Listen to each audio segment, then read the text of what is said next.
Breaking news చూస్తున్నాం. వైసీపీకి మరో షాక్ తగిలింది. ఆ పార్టీని వీడుతున్నట్లు మంత్రి గుమ్మనూరు జయరాం తెలిపారు. వైసీపీ ప్రాథమిక సభ్యత్వంతో పాటు ఎమ్మెల్యే, మంత్రి పదవులకి రాజీనామా చేశారు. మంగళగిరిలో టీడీపీ ఆధ్వర్యంలో నిర్వహిస్తున్న జయహో బీసీ సభలో ఆ పార్టీలో చేరనున్నారు.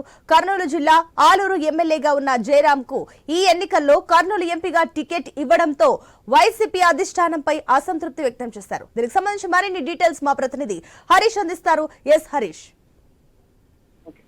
సునీత కాసేపటి క్రితం మాజీ మంత్రిగా పనిచేసినటువంటి గుమ్మనూరి జయరాం తన పదవికి అదేవిధంగా వైసీపీకి కూడా రాజీనామా చేశారు. ఈ సందర్భంగా ఆయన తన కీలకమైనటువంటి కామెంట్ చేశారు. జగన్ ని కేంద్రంగా చేసుకుని ధనుంజయ రెడ్డి అదేవిధంగా సజ్జల రామకృష్ణారెడ్డి ఇద్దరు పూజారులుగా వ్యవహరిస్తున్నారు.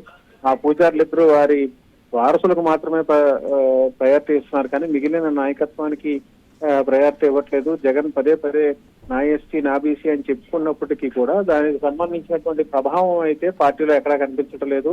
పార్టీకి సంబంధించి 12 సంవత్సరాల పార్టీ జెండా మోసి పూర్తిగా పార్టీ పటిష్టతకి అదేవిధంగా కార్యకర్తల కోసం జగన్ చెప్పిన విధంగా ముందుకు నడుచుకున్నప్పటికీ కూడా చివరికి సీట్ల సర్దుబాటుకు సంబంధించినటువంటి వ్యవహారంలో సామాజిక వర్గాలు కులాలకు సంబంధించినటువంటి అంశాలను ప్రాతిపదికగా చూపించి తనను ఇబ్బందికి గురి చేశారు. సీటు కూడా ఇవ్వకుండా అడ్డుపడ్డారు. అందులో భాగంగానే సజ్జల అదేవిధంగా ధనంజయ రెడ్డి కీలకంగా వ్యవహరించారన్నటువంటి ఒక ప్రధానమైనటువంటి ఆరోపణను గుమ్మనూరు జయరాం చేసినటువంటి సిచ్యువేషన్ కనిపిస్తుంది.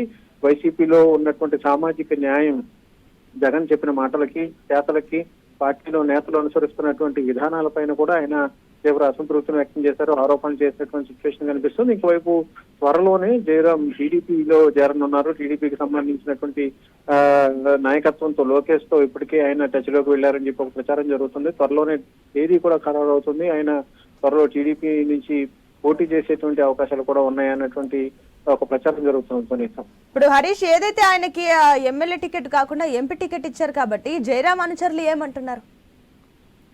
ఎంపీకి సంబంధించినంత వరకు కూడా తనని వెళ్ళమని చెప్పకుండా పొమ్మనకుండా పొగపెట్టి క్రమంలో భాగంగానే ఎంపీ సీట్ను ఇచ్చారు. ఎంపీ సీట్ లో పోటీ చేయడానికి తనకి ఇష్టం లేదు, తనకు అనుకూలంగా ఉండదు అని చెప్పి జగన్ కి పలుమార్లు చెప్పాను.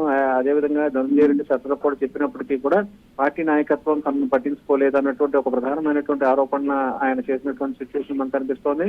ఇప్పటికే పార్టీలో కీలకంగా వ్యవహరిస్తూ పార్టీ కోసం పనిచేస్తున్నటువంటి అనేక మంది నాయకులను కూడా జగన్ సర్వేల పేరుతో పక్కన పెట్టేటువంటి ప్రయత్నం చేస్తున్నారు. అందుకు ప్రధానమైనటువంటి కారణం జగన్ కి ఫీడ్బ్యాక్ ఇచ్చేటువంటి వ్యవహారంలో, తప్పుడు సమాచారం ఇచ్చేటువంటి వ్యవహారంలో సజ్జల అదేవిధంగా ధనుంజయ రెడ్డి వ్యవహరిస్తున్నారు అన్నటువంటి ఒక ప్రధానమైనటువంటి ఆరోపణ గుమ్మనూరు జయరాం చేశారు. ఇప్పటికే ఆయన ఎంపీగా పోటీ చేయనని చెప్పి ఆయన గతంలోనే చెప్పారు. ఎంపీకి సంబంధించినటువంటి ప్రతిపాదన వచ్చినప్పుడు ఆయన కొద్ది రోజుల పాటు అందుబాటులో లేకుండా కూడా వెళ్ళిపోయారు. కనీసం ఫోన్ కూడా ఎత్తనటువంటి సిచ్యువేషన్, ఫోన్ కూడా అందుబాటులో రానటువంటి సిచ్యువేషన్ కనిపించింది. ఇటీవల జరిగినటువంటి క్రమంలోనే ఆయన మళ్ళీ పార్టీకి అదేవిధంగా నాయకత్వానికి అందుబాటులోకి వచ్చారు. Sunita. Right Harish, thank you.